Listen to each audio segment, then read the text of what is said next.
दोस्तों आज मैं एक्सप्लेन करने वाला हूँ इसी साल 2025 में आई एक बहुत ही शानदार ज़ोंबी मूवी जिसका नाम है साइलेंट जोन। अब कहानी की शुरुआत हुई और हमें एक वायरस के बारे में बताया गया जिसकी चपेट में आकर लोग अलग तरह की हरकतें कर रहे हैं, उनका खुद से कंट्रोल खो रहा है और ये वायरस इंसान को इन्फेक्टेड करते ही 2 मिनट के अंदर उन्हें ज़ोंबी बना देता है। तो आखिर ये वायरस किस तरह से फैला और इसका खात्मा किस तरह से किया जाएगा, चलिए जानते हैं आज की इस कहानी से। कहानी की शुरुआत में हमने एक फैमिली को देखा जिसमें 2 बच्चे और एक माँ थी। वो यहाँ पर अपना सामान पैक करके किसी दूसरे शहर जाने की तैयारी कर रहे थे। जाने से पहले इन बच्चों ने अपने फादर से भी बात की जो कि जल्द इनके पास आने की बात कह रहा था, लेकिन जैसे ही लोग सामान पैक करके बाहर जाने ही वाले थे इन्हें लगा कि घर में कोई घुस आया है। इसलिए माँ अपने दोनों बच्चों को लेकर कार की तरफ भागने लगी क्योंकि घर में एक ज़ोंबी घुस आया था। लेकिन इससे पहले बच्चों की माँ गाड़ी में जाती वो ज़ोंबी उसे अपना शिकार बना लेता है। साथ ही उन बच्चों में से एक बच्चे को भी उसने अपना शिकार बना लिया, लेकिन एबी नाम की एक बच्ची गाड़ी के नीचे छिपकर खुद को बचा लेती है। वो ज़ोंबी तो यहाँ से चला गया, लेकिन एबी इससे इतनी ज्यादा डर चुकी थी क्योंकि उसने अपनी आंखों के सामने ही अपनी फैमिली को खत्म होते हुए देखा था। अब एबी जैसे ही गाड़ी से बाहर आई कि उसकी माँ ज़ोंबी बनकर जिंदा हो गई और एबी को मारने के लिए उसकी तरफ बढ़ने लगी, लेकिन तभी यहाँ पर मैक्स नाम का एक सोल्जर आकर एबी को बचा लेता है। मैक्स एबी को समझाता है कि तुम बेटा डरो मत और वो उसे अपने गले लगा लेता है, लेकिन तभी एबी का भाई ज़ोंबी बन जाता है। लेकिन मैक्स ने एबी के कानों को बंद करके उसके भाई को भी शूट कर दिया। इसके बाद हमने 10 साल बाद का टाइम देखा जब अब पूरा शहर खंडर बन चुका है। दुनिया से ज़ोंबीज़ का खात्मा तो नहीं हुआ लेकिन इंसानों का हो चुका है और जो बचे कुछ इंसान हैं वो कहीं छिपकर अपनी जान बचा रहे हैं। इन्हीं में एबी और मैक्स भी शामिल हैं और अब एबी थोड़ी बड़ी हो चुकी थी। अब क्योंकि मैक्स एक सोल्जर था इसीलिए उसने खुद ही एबी को सारी ट्रेनिंग दे दी कि वो किस तरह से ज़ोंबीज़ को मारकर अपनी जान बचा सकती है।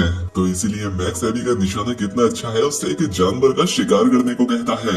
इसीलिए एबी मैक्स की बात मानते हुए बड़ी ही आसानी से उस जानवर का शिकार कर लेती है और ये देखकर मैक्स को भी काफी खुशी हुई। खैर अब इन लोगों ने उस जानवर का मांस अपने रात के खाने के लिए जमा कर लिया। अब क्योंकि रात हो चुकी थी तो ये लोग रात यहीं पर गुजारने का फैसला करते हैं। यहाँ हमने मैक्स के पास एक नक्शा भी देखा जिससे वो ये पता लगाता है कि इस वक्त वो कहाँ पर है। वो कहता है कि शायद अगर हम कोई नदी का रास्ता पकड़ लें तो इंसानों की बस्ती तक जा सकते हैं, क्योंकि 10 साल बीत चुके हैं और मैक्स ने एबी के अलावा किसी तीसरे इंसान को देखा ही नहीं। अब रात में सोने से पहले मैक्स तारों की मदद से एक जाल बना लेता है क्योंकि अगर रात में ज़ोंबी उस तार को पार करेंगे तो उसे पता लग जाए। और ये चीज उसके काम भी आती है क्योंकि जैसे ही वो सोता है रात में मैक्स को उस जाल की आवाज आ जाती है। इसलिए वो चुपचाप जैसे ही चेक करने आया एक ज़ोंबी ने उस पर अटैक कर दिया, लेकिन मैक्स काफी शातिर था इसलिए वो उसे वहीं पर शूट करके खत्म कर देता है। अब इसीलिए मैक्स ने एबी से कहा कि यहाँ पर और भी ज़ोंबी आएंगे तो इसीलिए हम अब यहाँ पर नहीं रुक सकते, तो हमें यहाँ से निकलना होगा। इसलिए ये दोनों अपने घोड़ों पर सवार होकर यहाँ से आगे बढ़ गए। अब अगले दिन आगे बढ़ते हुए मैक्स को सामने से एक गाड़ी आती हुई दिखाई दी जिसमें कि कुछ लोग होते हैं। मैक्स इंसानों को देखकर काफी हैरान हो गया।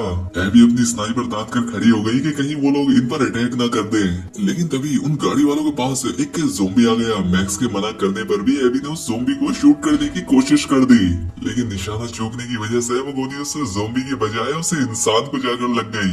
ये देखकर मैक्स एबी पर काफी गुस्सा भी करता है कि मैंने तुमसे मना किया था, तुमने ये क्यों किया। इसलिए मैक्स को उस जख्मी इंसान को मारना पड़ता है और इसके बाद ये लोग उस गाड़ी में से जो भी जरूरी सामान था उसे लेकर यहाँ से जाने लगे। लेकिन तभी यहाँ पर कई सारी इंसानों की गाड़ियां आकर एबी और मैक्स को घेर लेती हैं। वो कहते हैं तुमने हमारे साथी को क्यों मारा, ये करके तुमने अच्छा नहीं किया, अब तुम भी मरोगे। लेकिन तभी गाड़ी के अंदर से मेगन नाम की एक औरत निकल कर आई। वो मैक्स से कहती है कि देखो हम बुरे लोग नहीं है, तुम्हें नुकसान नहीं पहुँचाना चाहते, तो शांत हो जाओ। लेकिन तभी यहाँ पर हजारों की तादाद में ज़ोंबी आ जाते हैं क्योंकि उस ज़ोंबी के मरने की खबर जब बाकियों को लगी तो वो यहाँ आ गए। अब मैक्स और बाकी लोग मिलकर उन ज़ोंबीज़ पर हमला करना शुरू कर देते हैं, लेकिन वो कम ही नहीं हो रहे थे। यहाँ पर हमें इंसान और ज़ोंबीज़ के बीच में कमाल की लड़ाई देखने को मिली, लेकिन इस लड़ाई में मैक्स, एबी, मैगन और उसका पति जेम्स तो गाड़ी में सवार होकर निकल जाते हैं, लेकिन बाकी के जितने भी लोग आए थे वो सब मारे जाते हैं। अब रास्ते में मैक्स ने मैगन से क्वेश्चन किया कि तुम लोग हो कौन और यहाँ क्या कर रहे थे। मैगन कहती है कि हमने रेडियो पर सुना था कि यहाँ से कुछ दिन की दूरी पर एक कॉलोनी है जहाँ पर कि इंसान रहते हैं, जहाँ सारी सुविधाएं हैं और मेरा बच्चा इस दुनिया में आने वाला है। तो इसीलिए मुझे कॉलोनी जाना है ताकि मैं वहाँ अपने बच्चे के साथ रह पाऊँ, जिससे कि मेरा बच्चा भी बाकी इंसानों के साथ अच्छी जिंदगी बिता सके। लेकिन हमारे साथ जितने लोग आए थे वो सब मारे गए हैं, जिस पर मैक्स ने उसने कहा कि यहाँ पर कोई कॉलोनी वगैरह नहीं है, मैं पिछले 10 साल से यहाँ ऐसी तैसी कर रहा हूँ, लेकिन किसी इंसान को यहाँ नहीं देखा। खैर अब इनकी गाड़ी खराब हो गई, इसलिए लोगों ने पैदल आगे बढ़ना शुरू किया। अब आगे दूर जाने पर उन्हें एक सोसाइटी नजर आई। यहाँ काफी बड़ी बड़ी बिल्डिंग्स थी, लेकिन ये जगह पूरी तरह से वीरान थी, सब कुछ खत्म हो चुका था, कोई भी इंसान नहीं था यहाँ। इसलिए ये लोग रात यहीं पर बिताने का फैसला करते हैं। अब रात में मैक्स जेम्स और मेगन को बताता है कि हम नदी के किनारे से होकर ही आगे बढ़ेंगे, हो सकता है वहाँ कोई इंसानों की बस्ती हो। लेकिन मेगन कहती है कि मुझे लगता है कि तुम्हें भी हमारे साथ चलना चाहिए, मुझे पता है कि वहाँ पर एक बस्ती है और तुम भी वहाँ सेफ रह सकते हो। मैक्स उनसे कहता है कि देखो पहली बात तो कोई कॉलोनी है नहीं, लेकिन अगर है भी तो तुम अकेली जाओ, मैं नहीं जाऊंगा। अब एबी मैक्स को समझाती है कि हमें कॉलोनी जाना चाहिए, हो सकता है ये लोग सही कह रहे हो। लेकिन मैक्स तो उस पर भी चिल्लाता है कि तुम्हारे गोली चलाने की वजह से ही हम इन दो लोगों के साथ फंसे हैं, और अगर हम इनके साथ जाएंगे तो मर सकते हैं। लेकिन वो फिर भी एबी की खुशी के लिए ही उनके साथ जाने को मान गया, क्योंकि इतने समय से साथ रहने की वजह से वो एबी को अपनी बेटी मानता था। अब जैसे ये लोग सुबह निकलने वाले होते हैं कि तभी यहाँ एक ज़ोंबी आकर एबी पर हमला कर देता है। लेकिन ये लड़की भी खतरनाक थी, इसने ज़ोंबी को बिल्डिंग से नीचे फेंक दिया। इसलिए ये सभी लोग उस बिल्डिंग को छोड़कर यहाँ से निकल जाते हैं, क्योंकि वो जितने भी ज़ोंबी हैं काफी चालाक थे, क्योंकि ये जानते थे हमारा साथी कहाँ मरा है और उस तक कैसे पहुँचना है। बहुत ही चालाक है ये ज़ोंबी। लेकिन मैक्स के लगाए एक ट्रैप पर उनका पैर रखने से यहाँ एक ब्लास्ट हो जाता है, जिससे कि कुछ ज़ोंबी मारे जाते हैं, जबकि मैक्स और बाकी के लोग सोसाइटी से काफी दूर आ चुके थे और अभी कॉलोनी तक पहुँचने में इन्हें 6 दिन का सफर करना था, जो कि काफी खतरनाक होने वाला है। थोड़ी दूर आगे आने पर मेगन कहती है कि यहाँ पास ही में एक एयरपोर्ट है जहाँ पर मेरे फादर काम किया करते थे, तो हो सकता है कि वहाँ पर हमें कोई प्लेन मिल जाए जिससे हम आसानी से कॉलोनी जा सकते हैं। लेकिन मैक्स कहता है कि अगर हम एयरपोर्ट गए और वहाँ हमें ज़ोंबी ने घेर लिया तो वहाँ से बाहर निकलने का कोई दूसरा रास्ता नहीं होगा, फिर तो हमें ज़ोंबी से लड़ते हुए बाहर आना पड़ेगा, क्योंकि वहाँ पर एरोप्लेन मिलना मुश्किल है।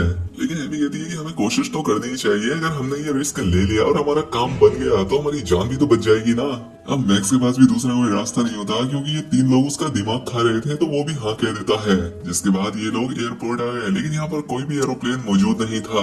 मैक्स कहता है कि देखो मैंने कहा था ना, अब हमारी सारी मेहनत बर्बाद हो गई। लेकिन तभी उन्हें यहाँ गैराज के अंदर एक एरोप्लेन मिल जाता है और ये देखकर ये लोग बहुत खुश हो जाते हैं। लेकिन ये एरोप्लेन खराब था, इसलिए जेम्स उसे सही करने लगा, क्योंकि वो मैकेनिक था।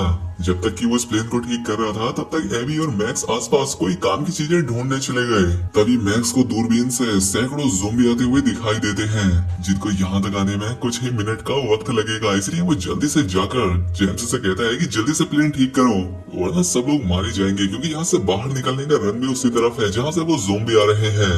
इसीलिए ये लोग जल्दी से एरोप्लेन को ठीक करके उसमें बैठकर जाने लगे और अब वो ज़ोंबी यहाँ पहुँच गए थे। लेकिन क्योंकि एरोप्लेन ठीक हो गया था, इसलिए सभी लोग उसमें सवार होकर यहाँ से निकल गए। वो बहुत खुश हुए कि चलो हमने ये कर दिखाया। लेकिन इसमें उनकी किस्मत ज्यादा अच्छी नहीं होती, थोड़ी दूर आगे जाने पर ही उनका प्लेन क्रैश हो गया। लेकिन इसमें किसी की जान नहीं गई, लेकिन फिर भी प्लेन से उनका इतना फायदा हो गया था कि उन्होंने 4 दिन का सफर कुछ ही घंटों में तय कर लिया था, और अब इनका कॉलोनी तक पहुँचने का सफर सिर्फ 2 दिन का था। इसलिए सभी लोग फिर से पैदल आगे बढ़ने लगे। अब रात में मेगन मैक्स के पास आकर कहती है, मैं तुम्हारा बहुत एहसान मानती हूँ कि तुमने हमारी इतनी मदद की, तुम्हारे बिना हम यहाँ तक कभी नहीं आ पाते। लेकिन मुझ पर एक एहसान और करो कि अगर आने वाले टाइम में मैं मर जाती हूँ तो मेरे बच्चे का ख्याल तुम रखोगे, एबी की तरह प्यार देकर ही उससे बड़ा करोगे। मुझसे वादा करो, तुम ये करोगे ना? तो मैक्स भी उससे वादा कर लेता है। अब ये दोनों जब यहाँ बातें कर रहे होते हैं तो जेम्स दूसरी जगह जाकर छिप गया था। वो कांप भी रहा होता है, दरअसल उसके पैर में एक ज़ोंबी ने काट लिया था। इसलिए जेम्स खुद को शूट करने की कोशिश करता है ताकि वो मैगन के लिए खतरा न बन जाए। लेकिन अभी तक वो ज़ोंबी नहीं बना था, क्योंकि उसका इम्यून सिस्टम अच्छा था और इसे ज़ोंबी बनने में वक्त लग सकता है। इसलिए वो खुद को मारता ही नहीं और बाकियों के पास आ गया। लेकिन जब भी अगले दिन अपना सफर तय करते हैं तब मैक्स को जेम्स की हरकतें थोड़ी अजीब लगी। वो समझ गया कि इन्फेक्टेड है। वो उसे अकेले में ले जाकर उससे कहता है, बताओ खुद से मरना पसंद करोगे या मैं मार दूं? लेकिन जेम्स कहता है कि इसकी नौबत नहीं आएगी, जब जरूरत होगी तो मैं खुद को ही मार लूंगा। जेम्स कहता है कि ठीक है तुम्हारी मर्जी, लेकिन देखो अगर तुम ज़ोंबी बन गए तो जिसके तुम सबसे करीब रहते हो यानी मेगन, सबसे पहले तुम उसी की जान लोगे। तो तुम्हारा फैसला है कि तुम्हें करना क्या है, क्योंकि ज़ोंबी बनने पर तुम्हें पता भी नहीं लगेगा कि वो मेगन है। तो डिसाइड जल्दी कर लो। अब थोड़ी दूर आगे जाने पर उन्हें एक घर दिखाई दिया ऐसा लगता है जैसे अंदर कोई मौजूद है और तभी अंदर से आवाज भी आती है कि अपने हथियार डाल दो वरना गोलियों से भून दिए जाओगे। ये सुनकर सभी लोगों ने अपने हथियार एक बॉक्स में डाल दिए। तभी यहाँ पर डेविड नाम का एक आदमी आया। वो सभी को घर में बुलाता है और कहता है कि माफ कर देना, मुझे लगा कि तुम लोग चोर हो, इसलिए मैंने इस तरह का व्यवहार किया। देखो मैं एक साइंटिस्ट हूँ, मैं यहाँ अकेले ही रहता हूँ। अगर मैं चाहता तो यहाँ से जा सकता था, लेकिन ऐसी जगहों पर मुझे रिसर्च करने में आसानी होती है। वो बताता है कि देखो ये जो वायरस फैला है वैसे तो ये काफी बुरी चीज है क्योंकि इसने इंसानों को ज़ोंबी बना दिया, लेकिन इसमें अच्छी चीज ये है कि इससे इंसानों में अपग्रेड हुए हैं। जैसे कि कमजोर इंसान ज़ोंबी बनकर खत्म हो जाएंगे, लेकिन जो ताकतवर होगा वो जिंदा रहेगा।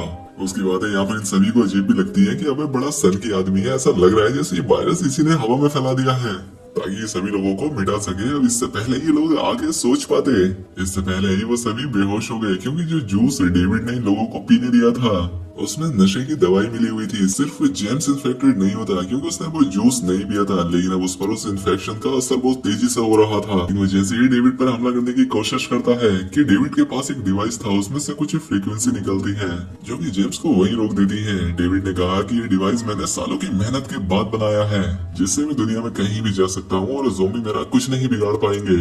अब डेविड ने सभी को बंदी बना लिया और होश आने पर उनसे कहा कि मेरी वाइफ से मिलोगे क्या? वो तुमसे मिलना चाहती है। इसके बाद वो अपनी वाइफ को यहाँ लेकर आया जो कि एक ज़ोंबी थी और वो अपनी वाइफ की ही भूख मिटाने के लिए इंसानों को पकड़ा करता था। और इस बार उसे एक नहीं 4 शिकार मिल चुके थे जिससे उसकी वाइफ के तो मजे आने वाले थे। लेकिन तब जेम्स उसकी उस ज़ोंबी वाइफ पर हमला करके खुद को आजाद कर लेता है, फिर सबको आजाद कराकर यहाँ से भागना शुरू कर देता है। और भागते हुए ये लोग डेविड की गाड़ी की चाबी भी उठा लिए और डेविड की गाड़ी ही लेकर ये लोग यहाँ से निकल गए। अब डेविड का दिमाग सनक गया कि इन लोगों ने मेरी बीवी की पार्टी खराब कर दी, छोड़ूंगा नहीं मैं इन्हें। उधर जब मैक्स गाड़ी चला रहा होता है तो जंगल में छिपे हजारों ज़ोंबी इनके पीछे पड़ गए। वो तेजी से गाड़ी को कॉलोनी की तरफ लेकर जा रहा था, लेकिन रास्ते में पड़े टूटे पेड़ की वजह से उन्हें ये गाड़ी भी छोड़नी पड़ी। सभी लोग ज़ोंबीज के बीच फंस चुके थे, ऐसा लग रहा था कि अब उन्हें कोई बचाने नहीं आएगा।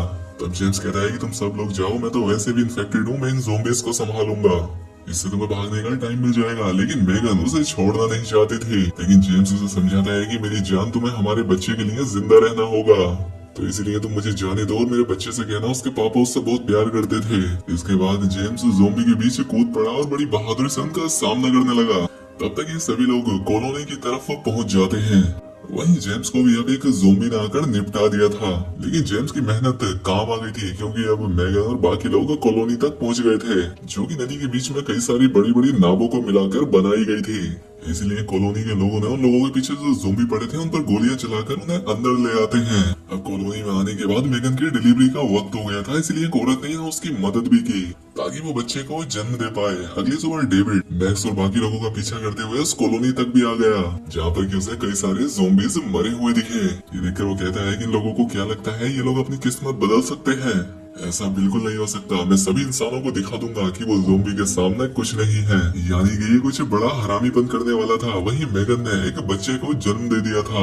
औरत मैक्स को आकर बताती है कि माफ कर देना, हमने बच्चे को तो बचा लिया लेकिन मेगन की जान नहीं बचा पाए क्योंकि कुछ ही वक्त में उसकी जान चली जाएगी और आखिरी बार अगर तुम उससे बात करना चाहते हो तो जाकर कर लो। जब मैक्स मेगन से मिलने गया तो मेगन ने उससे कहा तुम्हें अपना वादा तो याद है ना? तो मैक्स तुम्हारे वादा पूरा करने का टाइम आ गया है, मेरे बच्चे का ख्याल रखोगे ना? मैक्स भी इमोशनल होते हुए उसे गोद में उठा लिया क्योंकि मैक्स की वाइफ और उसके होने वाले बच्चे को भी ज़ोंबीज ने छीन लिया था जो अभी इस दुनिया में भी नहीं आया था। दूसरी तरफ डेविड अपने डिवाइस से कई सारे ज़ोंबीज को अटैक करके वोल्कनी के पास ले आया और बड़ी ही चालाकी से सभी ज़ोंबीज को कॉलोनी के अंदर भेज दिया। ये देखकर कॉलोनी में हड़कंप मच गया, सभी लोग इधर उधर भागना शुरू हो गए। उन्होंने यहाँ मौजूद लोगों को अपना शिकार बनाना शुरू कर दिया। हालांकि कॉलोनी वालों को भी पता था कि आज नहीं तो कल ऐसा होगा ही, इसलिए उन्होंने एक अंडरग्राउंड टनल भी बना रखी थी जो कि नदी से बाहर सरफेस पर जाकर खुलती थी। इसलिए सभी लोग उस टनल में जाते हैं और मैक्स जब ज़ोंबीज को मार रहा होता है तभी उसे दूसरा ज़ोंबी धक्का मारकर नीचे गिरा देता है और डेविड बाकी सारे ज़ोंबीज को अटैक करके मैक्स की तरफ भेज देता है। और सबसे पहले मैक्स जैसे तैसे खुद को बचाकर डेविड के डिवाइस को तोड़ता है। इससे सभी ज़ोंबी अब डेविड की तरफ ही बढ़ने लगे और उसे बड़े ही मजे के साथ अपना निवाला बना लेते हैं। इधर जैसे ही एवी भागती है उसके पीछे भी एक ज़ोंबी पड़ गया, लेकिन जैसे ही उसकी नजर उस ज़ोंबी के ब्रेसलेट पर गई तो उस पर एवी लिखा हुआ था और ठीक ऐसा ही ब्रेसलेट एवी ने बचपन में अपने फादर को दिया था। ये देखकर एवी को बुरा भी लगा, लेकिन अब तो उसका अब्बा एक ज़ोंबी है। उसे नहीं पता कि सामने सामने कौन है। अब जैसे ही वो मैक्स पर हमला करके उसे काटने वाला होता है, तब ना चाहते हुए भी एबी ने अपने फादर वाले ज़ोंबी को शूट कर दिया। इसके बाद सभी लोग कॉलोनी से बाहर आ जाते हैं और कॉलोनी को बॉम्ब से उड़ा दिया गया। कॉलोनी को उड़ने के साथ ही अब सभी लोग अपनी हिम्मत हार चुके थे कि अब उनका कुछ नहीं हो सकता, लेकिन मैक्स उन्हें यकीन दिलाता है कि विश्वास रखो, सब ठीक हो जाएगा। हम नदी के किनारे से आगे बढ़ेंगे, उम्मीद है वहाँ कोई और बस्ती मिल जाएगी। ये बात सुनकर सभी लोग खुश हो जाते हैं, क्योंकि अब इस अंधेरी दुनिया में मैक्स उनके लिए एक नई रोशनी बनकर आया था। इसलिए सभी लोग मैक्स के साथ आगे बढ़ने लग जाते हैं, जहाँ थोड़ी दूर आगे जाने पर इन्हें एक आइलैंड मिल जाता है और खुशकिस्मती से यहाँ कोई ज़ोंबी नहीं है। और अब ये सभी लोग आसानी से इस आइलैंड पर अपनी नई जिंदगी की शुरुआत कर सकते हैं। और अब मैक्स ने एक ऐसी मंजिल ढूंढी थी जहाँ वो आसानी से रह सकते थे। और अब इसी सीन के साथ ये फिल्म, ये कहानी यहाँ खत्म हो गई। दोस्तों वीडियो अच्छी लगी हो तो वीडियो को लाइक और चैनल को सब्सक्राइब कर लें। मिलते हैं ऐसी ही अगली शानदार वीडियो में।